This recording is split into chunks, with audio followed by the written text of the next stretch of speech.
Yang pertama, saya menemukan banyak sekali orang di Indonesia tidak mau tahu dan tidak tahu tentang Masjid Aqsa. Sehingga mereka bisa dikatakan minim sekali menghubungkan antara doanya dengan Masjid Aqsa ini atau memohon kepada Allah agar memberikan kemenangan kepada mereka. Dari sisi lain juga media banyak sekali membesar-besarkan permasalahan sehingga umumnya kaum muslimin takut untuk datang ke sana. Takut karena ada keributan, takut karena tidak ada keamanan. Saya perlu menyampaikan jemaah sekalian bahwasanya memang betul Palestina sedang dijajah oleh orang-orang Yahudi. Semoga Allah memenangkan mereka. Sebagaimana dulu Indonesia waktu dijajah oleh Jepang. Tapi kaum muslimin di Indonesia pada saat itu hidup. Mereka bertransaksi, mereka makan, mereka sekolah. Tapi ada penjajah dan mereka berusaha melawan. Begitulah keadaan saudara-saudara kita di sana. Dan mereka tetap makan, mereka berumah tangga, mereka berdagang, mereka bersekolah, semua lagi dijajah. Kita sebagai umat Islam harus menyadari bahwasanya mereka saudara kita. Nah, kita harus tentu menolongnya dengan doa, dengan harta dan juga dengan jiwa kita. Dari sisi lain, selain memang dasarnya di sana muslimin sedang tertindas dan mereka punya dua alasan yang sangat mutlak kenapa mereka harus mempertahankan diri mereka di sana, dan juga kenapa kita harus membantu mereka. Pertama, karena Islam, mereka muslim. Tidak mungkin orang Islam membiarkan saudaranya tersakiti. Nabi SAW mengatakan orang muslim seperti satu jasad. Kalau satu luka, sedikit luka maka akan membuat seluruh tubuh itu demam. Wajar kita memikirkan saudara kita di sana dan kita tidak bisa menerima penjajahan itu. Alasan yang kedua, karena memang asli penduduk Palestina yang sedang dijajah sekarang, mereka orang asli penduduk suku Finiki dan suku Kanaan. Ini dua suku Arab yang asalnya ada memang di Palestina, penduduk aslinya. Jadi selain mereka muslim mempertahankan karena agama mereka dicoreng, maka mereka juga penduduk asli. Orang-orang Yahudi yang datang itu tiba di Palestina pertama kali pada saat memang Musa alaihissalam keluar dari Mesir, selamat dari Fir'aun lalu masuki Palestina. Itu pertama kali orang Yahudi menginjakkan kakinya di Palestina. Jadi sebelumnya sudah ada dua suku asli turunan Arab yang dulunya beragama Kristen. Pada saat suku Romawi atau kebangsaan Romawi berkuasa, setelah datang Umar bin Khattab di tahun 14 Hijriah menguasai Palestina, maka pada saat itulah umat Islam menguasai wilayah itu dan seluruh masyarakatnya masuk Islam kecuali sebagian kecil yang tetap beragama Nasrani. Jadi ada alasan secara agama kenapa kita harus membela mereka, kenapa kita harus mengetahui beritanya, baik secara penduduk juga secara hubungannya dengan hukum syar'i, berhubungan dengan masalah Masjid Aqsa. Masjid Aqsa ini saudaraku, selain penduduknya memang muslim yang harus kita bela, punya fadilah yang banyak dilupakan oleh kaum muslimin. Yang pertama adalah Masjid Aqsa, masjid kedua yang dibangun setelah Masjid Haram Mekah. Disebutkan dalam riwayat Sahih, riwayat Bukhari, bahwasanya Abi Dzar radhiyallahu anhu bertanya kepada Nabi SAW, ya Rasulullah, masjid manakah yang paling pertama dibangun di muka bumi? Kata Nabi SAW, Masjid Haram Mekah. Kemudian Abi Dzar bertanya, apa lagi ya Rasulullah, masjid yang mana lagi setelah itu? Kata beliau SAW adalah Masjid Aqsa, dan Aqsa ini artinya jauh. Disebutkan dalam surah Isra, Allah berfirman di ayat pertama, A'udzubillahi minasyaitonirrajim, Subhanalladzi asra bi 'abdihi lailan minal masjidil haram ilal masjidil aqsa alladzi barakna haulah. Maha suci Allah yang telah memperjalankan hambanya Muhammad sallallahu alaihi wasallam dari Masjid Haram Mekah ke Masjid Aqsa, masjid yang sangat jauh. Karena pada saat itu jaraknya antara Masjid Haram dan Masjid Aqsa kalau menunggangi kuda tercepat sebulan. Jadi sangat jauh yang telah kami berkahi di sekitarnya. Baik, yang kita ini titik beratkan di sini teman-teman sekalian, Abi Dzar berkata, kata Nabi SAW, Masjid Aqsa masjid yang kedua. Kata Abi Dzar, berapa tahun antara keduanya? Kata Nabi SAW, 40 tahun. Artinya dia masjid yang kedua.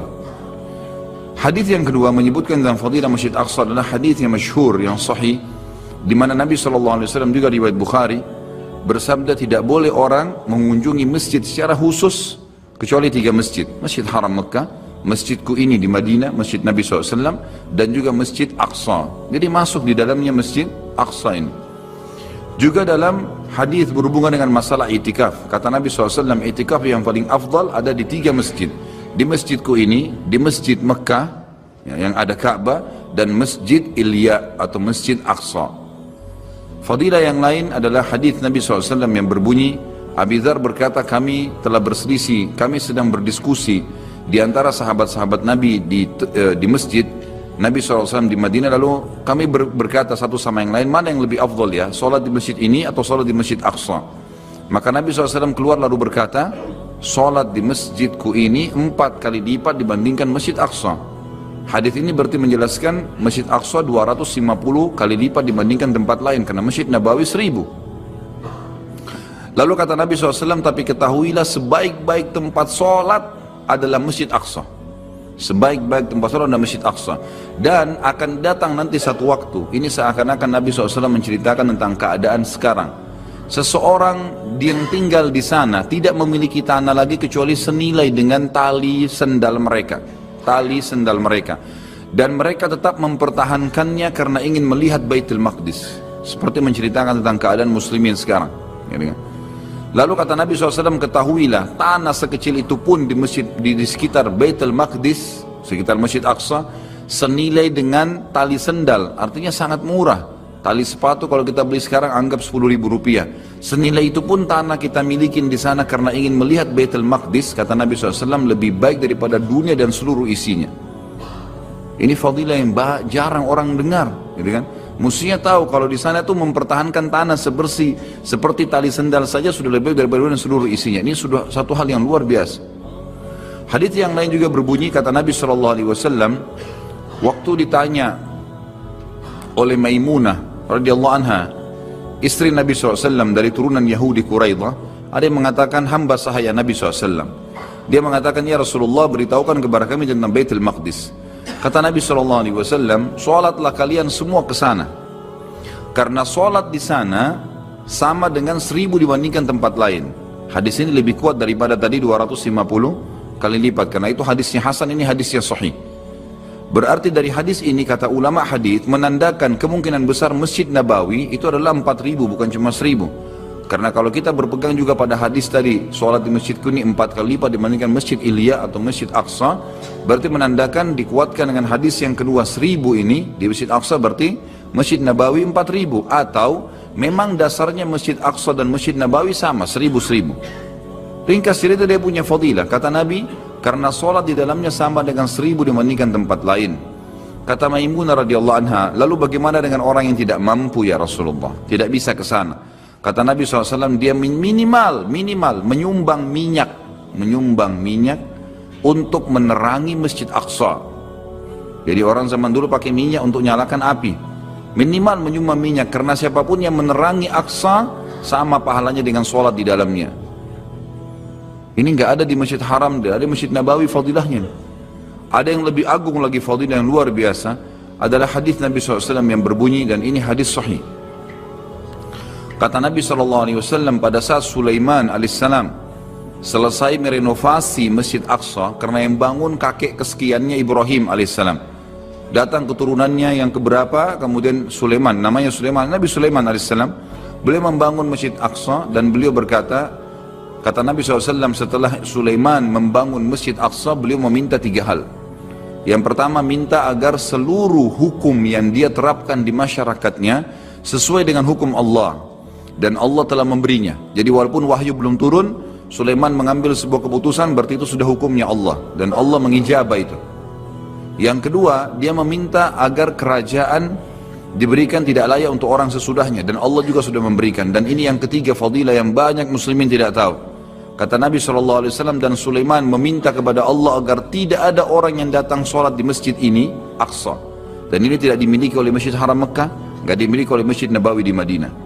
Kata Nabi SAW, Sulaiman meminta agar tidak ada siapapun yang datang ke masjid ini sholat, tidak ingin kecuali sholat, walaupun sunnah, sholat tahiyat masjid misalnya 2 rakaat, kecuali setelah selesai sholat dia kembali seperti baru dilahirkan oleh ibunya, bersih dari dosa. Dan kita tahu fadilah ini hanya didapat pada saat orang sedang haji. Kata Nabi SAW, siapa yang haji tidak rafath, mengucapkan kata-kata syahwat pada bukan pasangan halalnya, fusuk, menyentuh secara fisik, dan juga jidal, berdebat-debat di haji, maka dia pulang seperti baru dilahirkan oleh ibunya. Tapi Masjid Aqsa, saudaraku, kita sholat di sana sama dengan, ya, satu kali sholat dibersihkan dosa seperti baru dilahirkan oleh ibu. Ini satu hal yang luar biasa. Jadi kalau ada kesempatan, kunjungin. Masalah kasuistik, saya bilang sama jemaah saya kemarin sekitar 33 orang, sama saya 34. Masalah kasuistik, informasi bahwasanya orang Yahudi mau meruntuhkan Masjid Aqsa itu tidak benar. Itu tidak mungkin, karena mereka sendiri menghormati Masjid Aqsa karena mereka anggap yang bangun Ibrahim alaihissalam, kakek mereka juga. Jadi itu nggak benar, gitu kan? Bahkan ada salah satu sisi tembok Masjid Aqsa yang luasnya sekitar 1,4 hektar, luas sekali.